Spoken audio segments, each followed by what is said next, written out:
Hey writer friends, welcome back to my channel. If you're new here, my name is Holly. I'm a writer aspiring to be a published author. And in today's video, I will be doing the fall writing tag. This tag was created by Alexandra Roslyn, and I was tagged to do this by Alex over at ThePatchworkNerd, so thank you for tagging me. Fall is my favorite season.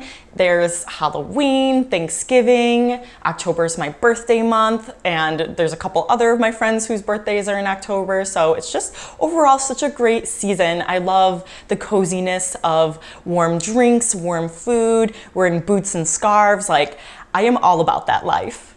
There are 10 questions in this tag, so let's jump right in. Question number 1, crunching leaves, the perfect sound. What do you like listening to while writing?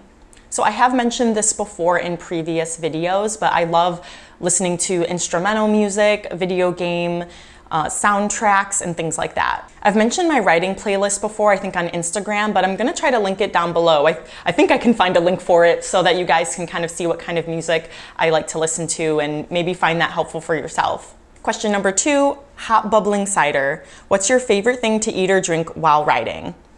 So I definitely need water so that I'm not dehydrated, but depending how sleepy I am, I will have tea or coffee to give me a pick-me-up with a little bit of caffeine. Question number 3, bonfires, the perfect night.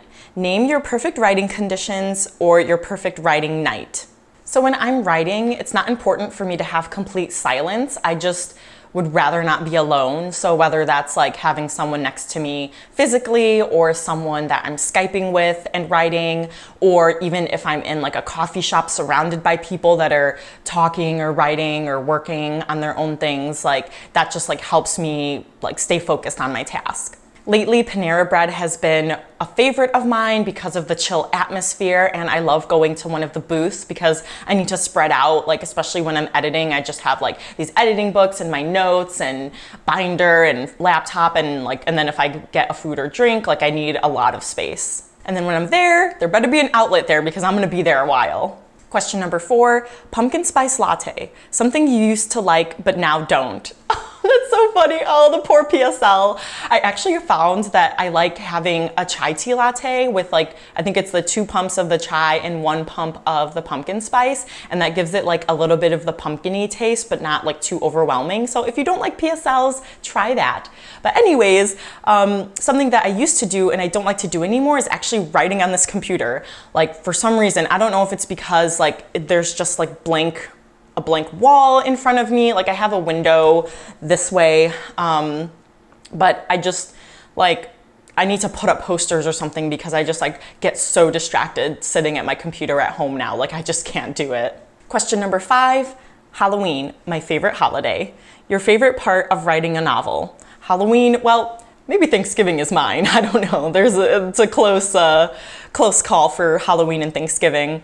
But anyways, the things that I love the most are those like fist pumping moments, like where just everything comes together in the novel. And even if like I am writing the scene in another direction, or I realize like, oh, this isn't gonna work and I have to write it a different way, it ends up like working out better. And I'm like, oh, it's better because of this that happens and this that happens. That's why this happens. So it actually makes more sense.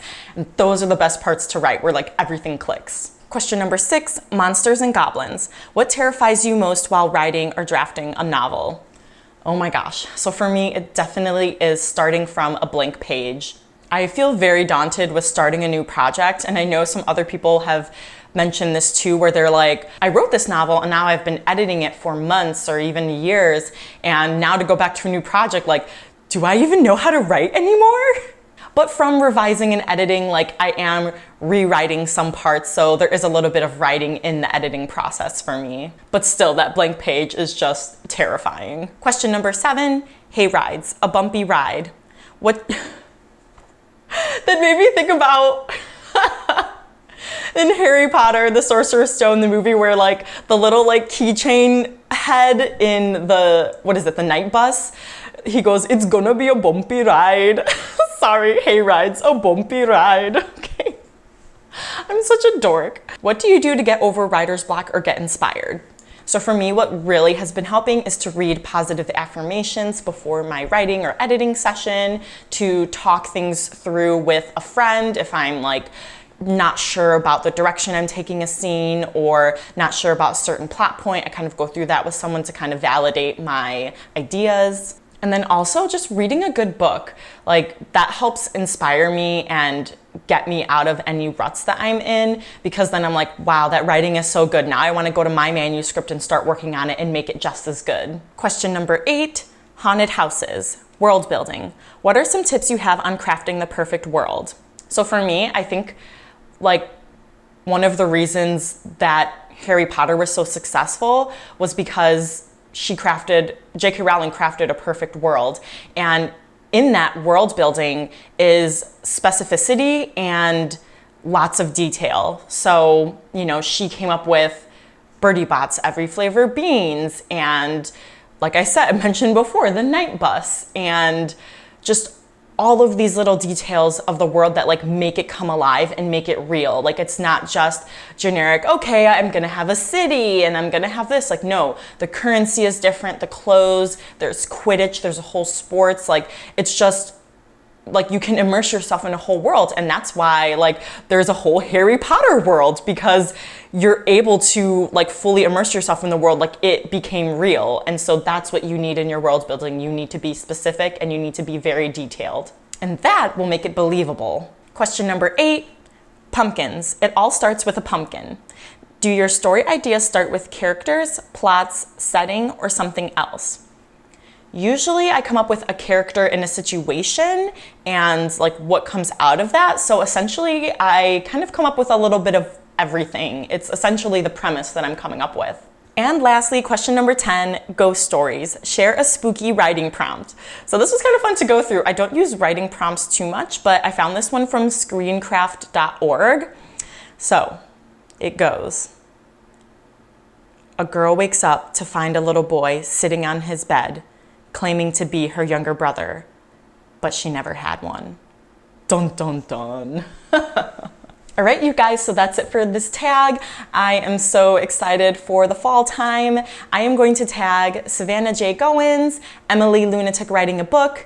I know you're in Australia right now, but so it's not the fall time, but you can still do this tag, right? And then I'm also tagging Lenn Woolston. Thank you guys for watching this video. Please let me know in the comments down below any of your answers to these questions or any of my answers that surprised you. Please give this video a thumbs up to support my channel, and I will see you guys next time. Bye.